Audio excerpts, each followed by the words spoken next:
بسم اللہ الرحمن الرحیم۔ جناب رجسٹرار صاحب، معزز مہمانان گرامی، عزیز طلباء و طالبات، مجھے اچھا لگ رہا ہے کہ میں اتنی زیادہ طالب علموں کے ساتھ اس مسئلے کو اس کا کچھ ہسٹوریکل پرسپیکٹیو بتانے کے لیے یہاں پر موجود ہوں، جو اس وقت انتہائی برننگ ایشو ہے اور جس کی وجہ سے صرف مشرق وسطیٰ کے اندر ہی مسئلہ کھڑا ہوا نہیں ہے بلکہ پوری دنیا، چاہے مسلمان ہو یا مسلمان نہ ہو، پوری دنیا اگر صاحب دل ہے تو وہ سب اس حوالے سے بہت زیادہ پریشان ہیں، اور وہ ہے مسئلہ فلسطین۔ اور یہ آج کا مسئلہ نہیں ہے، یہ ٹھیک ہے کہ جو ابھی موجودہ جنگ ہو رہی ہے آج اس کا 209واں دن ہے، لیکن جو یہ آکوپیشن ہے، یہ جو قبضہ ہے جارح کا، اس کو تو 75 سال گزر گئے۔ میں ان 75 سال کی تاریخ کے اس کے اوپر قبضہ کیسے ہوا کہ آج کی صورتحال کو 75 سال پہلے جو صورتحال تھی اس سے آپ اس کو کنیکٹ کر سکیں، یہ آپ کی سمجھ میں اگر بات آ جاتی ہے کہ یہاں پر یہ جو زمین جہاں پر مسلمان آباد تھے، 2000 سال سے یہاں مسلمان آباد تھے۔ حضرت عمر رضی اللہ تعالیٰ عنہ کے زمانے میں جب فلسطین فتح ہوتا ہے 1617 ہجری میں، تو پھر اس کے بعد سے یہاں یہ مسلمانوں کے قبضے میں تھی یہ زمین، اور پہلی جنگ عظیم تک یہ مسلمانوں کے پاس رہی۔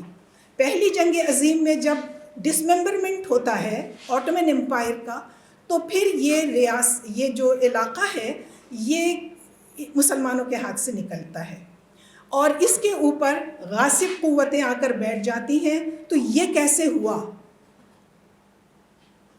دیکھیے، پہلی جنگ عظیم میں جب دنیا 2 حصوں میں ڈیوائیڈ تھی اور ایک طرف جرمنی اور اپنا سلطنت عثمانیہ وغیرہ تھے، اور دوسری طرف اس وقت کی 2 سپر پاور فرانس اور برطانیہ تھے۔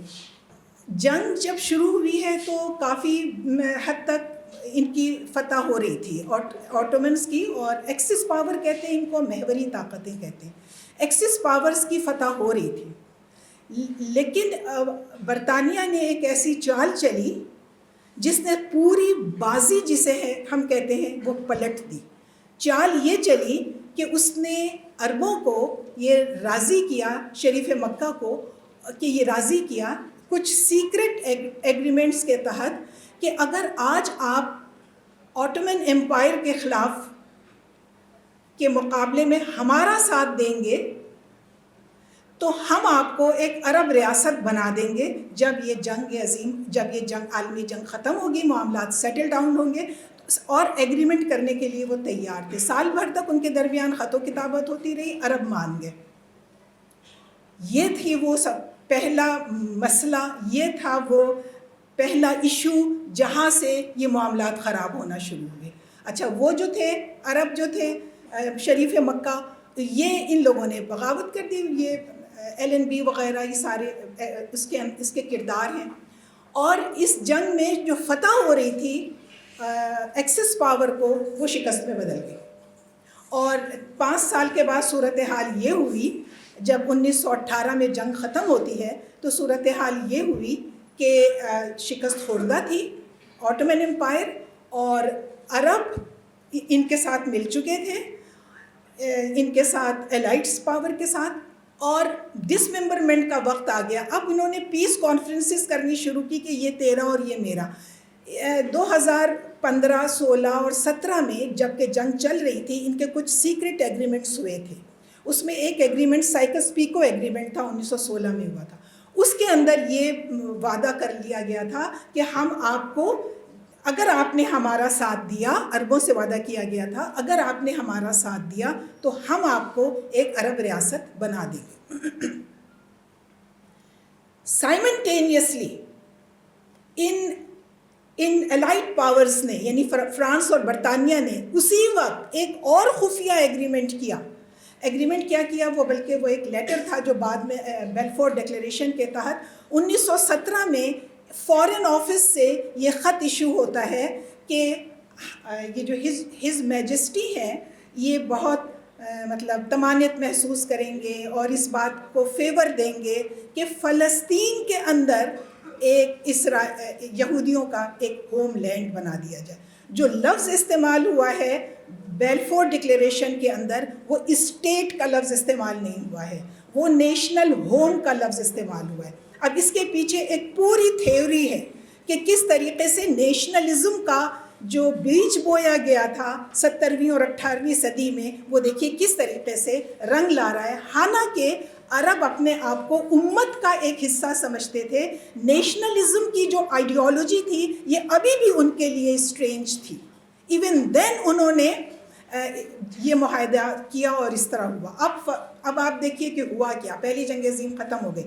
اب جب بندر بانٹ کا وقت آیا کہ یہ تیرا ہے تو یہ میرا ہے, تو اس وقت حسب وعدہ سارے عرب علاقے الائٹ پاورز کو دے دینے چاہیے تھے, شریف مکہ کو دے دینے چاہیے تھے اور ایک عرب ریاست بنا دینی چاہیے تھی.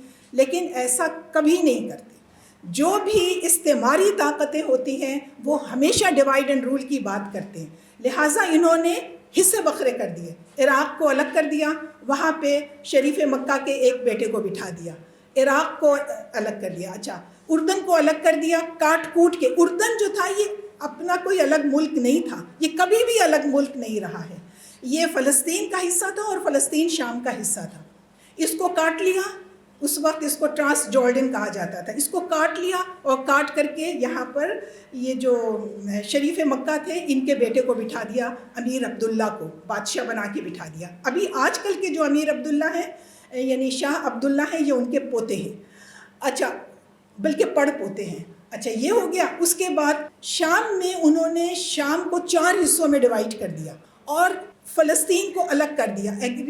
کہا آپس میں جو خفیہ معاہدے ہوئے تھے اس کے بعد جو پیس سیٹلمنٹ ہوا اس میں یہ کہا کہ دیکھیں جی فلسطین تو ایک بہت بڑا ایشو ہے, دیکھیں جی اس پر تو مسلمان بھی کہتے ہیں ہمارا ہے, ہندو یہودی بھی کہتے ہیں ہمارا ہے, عیسائی بھی کہتے ہیں ہمارا, تو یہ تو ایک بہت بڑا مسئلہ بن جائے گا. ایسا کرتے ہیں کہ اس کو ایک انٹرنیشنل ایریا بنا دیتے ہیں, یعنی ایک انٹرنیشنل, اور اس کو تھوڑی دیر کے لیے مینڈیٹ دے دیتے ہیں برطانیہ کو. وہ یہاں پہ حساب کتاب کرے, نظم و ضبط کرے, یہ وہ جب معاملات بہتر ہو جائیں گے تو دیکھیں گے کہ کیا کرنا ہے. اس طریقے سے انہوں نے عربوں کے پیٹھ میں بھی چھری گھونپی کہ جس طرح سے انہیں ایک عرب ریاست بنا کر دینی تھی, اس عرب 6 ٹکڑے کر دیے اس ریاست کے, تاکہ ہر ایک دوسرے سے لڑتا رہے, مرتا رہے, اور یہ ایک ریاست کے طور پر اور ایک طاقت کے طور پر کبھی بھی کھڑے نہ ہو سکیں. یہ کیا ہے ان کے ساتھ. اور اب کیا کہوں میں کہ ہونا چاہیے تھا ان کے ساتھ ایسا شاید, کیونکہ انہوں نے بھی کسی کو چیٹ کیا تھا تو ان کو کسی نے چیٹ کر دیا. آپ کسی کو دغا دیں گے تو کوئی آپ کو دغا دے دے گا, یہی ہوگا. اچھا, اب یہ ہو گیا. اس کے بعد یہاں پر فلسطین کے اندر برطانیہ کے مینڈیٹری سسٹم قائم ہو گیا. فلسطین کو الگ کر لیا گیا. دیکھیے جس وقت مسلمانوں نے اس کو فتح کیا تھا اس وقت شام میں کون کون سے علاقے آتے تھے. موجودہ شام, موجودہ اردن, موجودہ لبنان اور موجودہ اسرائیل اور موجودہ فلسطین, یہ 5 علاقے اس وقت ایک ملک تھا اور وہ تھا ملک شام بس. تو لیکن انہوں نے ہمیشہ یہ کیا ہے ڈیوائیڈ اینڈ رول, اس کو توڑو اس کو توڑو اور پھر اس کو اس سے لڑا دو. اچھا, اور ان جو جگہوں کے اوپر خاص طور سے شام میں تو یہ فرقہ وارانہ مسائل بھی تھے. شام میں ایک بڑی آبادی دروز شیعوں کی ہے اور ایک بڑی آبادی سنیوں کی بھی ہے. تو انہوں نے سوچا ہوگا کہ جی بس یہ تو بہت ہی اچھی پکچر سیٹ ہے, سیٹ بالکل تیار ہے, لڑاؤ اور مراؤ اور خود بیٹھ کے حکومت کرو. اسی طریقے سے لبنان میں عیسائی بھی ہیں بہت زیادہ تعداد میں اور مسلمان بھی ہیں, اور مسلمانوں میں پھر دروز بھی ہیں اور پھر سنی بھی ہیں.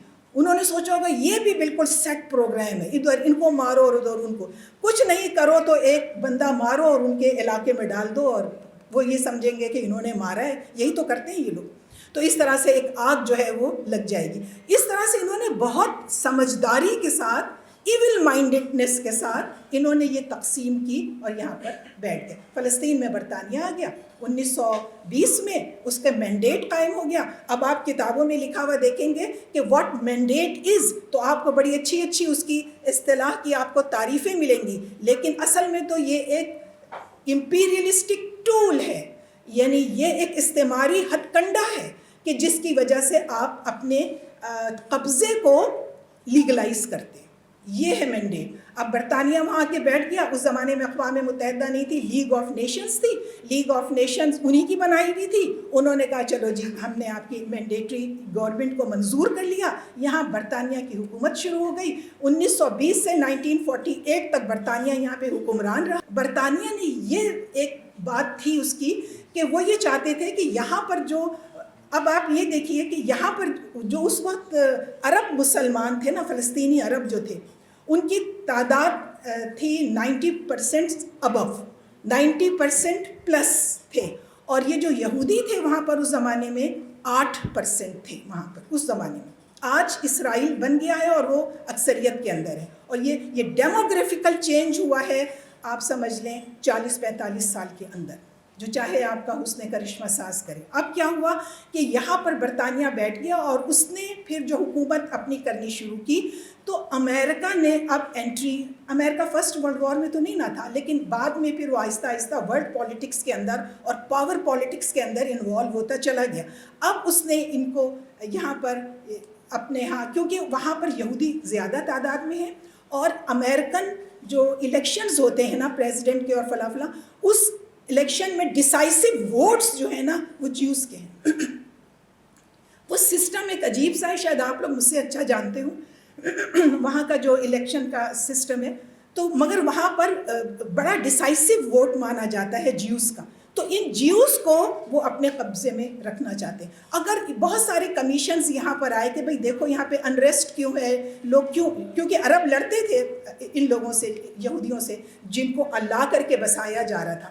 کیونکہ جب برطانیہ کی حکومت قائم ہو گئی تو انہوں نے دنیا بھر سے, پولینڈ سے, ہنگری سے اور مڈل ایسٹ سے اور دنیا بھر سے یہودیوں کو یہاں آ کر کے آباد ہونے کا موقع دیا. جوئش فنڈ قائم ہوا جو بالکل پیسے دے دیتا تھا, یعنی آپ کو کچھ نہیں کرنا پڑتا تھا. آپ جوئش فنڈ کے پاس جائیں, مانیٹری فنڈ تھا, وہ آپ کو پیسے دے دیں گے اور کہیں گے ریٹرن کر سکتے ہو تو کر دینا 20 سال میں, 50 سال میں, اور اس کے عوض تم یہ زمین خرید لو. اور وہ زمین بھی خریدوائیں گے. اور اگر وہاں کا بندہ جو بیٹھا ہوا ہے وہ نہیں خریدنا چاہ رہا ہے وہ زمین, تو اس کے ارد گرد خوف کی ایسی فضا پیدا کر دیں گے, 2-4 بندے مار دیں گے, گھر گرا دیں گے, آگ لگا دیں گے, کچھ اس طرح کا ماحول کھڑا کر دیں گے. کون کرے گا یہ 2-3 دہشت گرد تنظیمیں بن گئی تھیں یہودیوں کی. ایک کا نام ہے ہگانا, دوسرا کا نام ہے ارگن. اور آپ دیکھیں کہ یہ جو ہگانا اور ارگن کے جو بڑے بڑے کرتا دھرتا لوگ تھے, ڈیوڈ بن گوریان اور یہ سارے لوگ, ان کو پھر اسحاق شمیر, اسحاق رابن, یہ وہ لوگ ہیں جو دہشت گرد تنظیمیں چلا رہے تھے اور بعد میں چل کر یہ وزیر اعظم بن گئے ملک کے. اور ان کو نوبل امن انعام ملا. آج سے آپ کو نوبل پرائز کے بارے میں بھی شک ہو جانا چاہیے. یہ اپنے ان لوگوں کو دیتے ہیں جو ان کے گماشتے ہوتے ہیں, اور ان کے حساب سے وہ امن کے پیغمبر ہوتے ہیں, اور ہمارے حساب سے وہ غاصب اور جارح ہوتے ہیں. یہ وہ دہشت گرد تنظیموں کے سربراہ تھے اپنے زمانے میں. اور ان دہشت گرد تنظیموں نے اتنی کوئی خوفناک دہشت پیدا کی, پورے گاؤں صفحہ ہستی سے مٹا دیے. برطانوی برٹش مینڈیٹری گورنمنٹ کے ناک کے نیچے, کیونکہ امریکہ نے یہ کہا کہ برطانیہ اس طرح سے سارے معاملات نہیں دیکھ پائے گا, یہاں پر ہمیں ایک یہودیوں کا گھر ہوم لینڈ بنانا ہے, لہٰذا یہودیوں کی ایک وہ ہونی چاہیے, کمیٹی ٹائپ ہونی چاہیے, ایک یہودیوں کی تنظیم ہونی چاہیے جو برٹش گورنمنٹ کی مدد کرے. تو جوئش کمیٹی قائم ہو گئی. یہ جو جوئش کمیٹی تھی یہ اصل میں تو اقتدار میں حصہ دار ہو گئی, اور جب یہ اقتدار میں حصہ دار ہو گئی تو یہ سارے کام پریشر ڈال کر کے برطانیہ سے کروا لیتے تھے. یعنی 2000 کا قافلہ آ رہا ہے جی, ان کو ہم نے یہاں زمین دینی ہے. اگر برٹش مینڈیٹری حکومت یہ کہتی ہے کہ نہیں یہاں ٹھیک نہیں ہے, یہ ہے وہ ہے, وہ ایسا دباؤ ڈالیں گے اس کے اوپر کہ وہ بالکل ہو کر کے بیٹھ جاتے تھے, اور جو مرضی ہوتی تھی جوئش کمیٹی کراتی تھی. آج بھی آپ دیکھ لیں کیا کچھ نہیں کر رہا ہے اسرائیل. پوری پوری دنیا میں ہے کوئی ایسا مائک حلال جو کھڑا ہو سکے اس کے سامنے؟ امریکہ تک کو وہ اپنے دباؤ میں رکھتا ہے. یعنی ہم سمجھتے تھے کچھ عرصے پہلے تک، اپنی بے وقوفی میں ہم یہ سمجھتے تھے کہ امریکہ جو ہے وہ اسرائیل کو کنٹرول کرتا ہے. نہیں، اسرائیل امریکہ کو کنٹرول کرتا ہے. اور کس طرح کنٹرول کرتا ہے؟ وہی ووٹ کا پاور ہے اور وہی دھمکی ہے کہ اگر آج آپ نے ہمیں اس طرح پریشان کیا تو ہم کل آپ کو صدر نہیں بننے دیں گے، اور اگر وہ ریپبلکن ہے تو پھر ڈیموکریٹ کو ووٹ دے دیں گے، اگر وہ ڈیموکریٹ تنگ کر رہے ہیں تو ریپبلکن کو ووٹ دے دیں گے. یہ گیم یہ کھیل رہے ہیں. اب میں 2 منٹ اور لوں گی. 1920 میں برطانیہ آیا، اور اس کے بعد یہ جو جوش تنظیمیں کھڑی ہو گئی تھیں، یہ آخر میں آتے آتے اس کو حکومت بھی نہیں کرنے دے رہی تھی، اتنا تنگ کرتی تھیں. کنگ ڈیوڈ ہوٹل میں حملہ کر دیا. کنگ ڈیوڈ ہوٹل جو ہے وہ ان کا آفس تھا، یعنی سیکریٹریٹ تھا برطانیہ کی مینڈیٹری حکومت کا.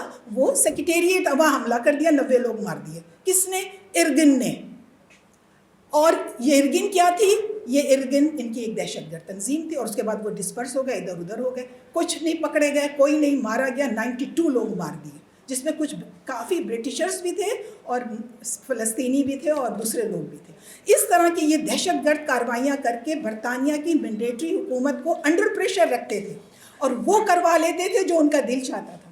لہٰذا برطانیہ تنگ آ گیا. برطانیہ نے اقوام متحدہ سے کہا کہ بھائی آپ یہ مسئلہ دیکھ لیں. اپنا یہ جو کیس تھا، یہ جو ایشو تھا، یہ اقوام متحدہ لیگ آف نیشن ڈیزالو ہو گئی، ختم ہو گئی، اور اب اقوام متحدہ بن گئی. اقوام متحدہ میں انہوں نے اپنا مقدمہ دے دیا اور خود چلے گئے. بھائی صاحب جو مینڈیٹری حکومت کرنا چاہ رہے تھے اور کرتے چلے آ رہے تھے، اس یہودیوں نے اتنا مارا اور اتنا تنگ کیا کہ ذلیل ہو کے چلے گئے. 13 مئی 1948 کو جو یہاں کا ہائی کمشنر تھا، برٹش ہائی کمشنر، وہ چلا گیا، اپنے لوگوں کو لے کر خاموشی سے چلا گیا. اس نے اعلان بھی نہیں کیا اسرائیل کی آزادی کا. دیکھیے، پاکستان سے جب گیا تھا وائس رائے تو لارڈ ماؤنٹ بیٹن، تو وہ 14 اگست کو ہمیں اور 15 اگست کو انڈیا کو آزادی دے کے گیا تھا. باقاعدہ پورا یعنی ڈاکومنٹیشن کے ساتھ آزادی دی گئی تھی، اور پھر وہ گیا تھا.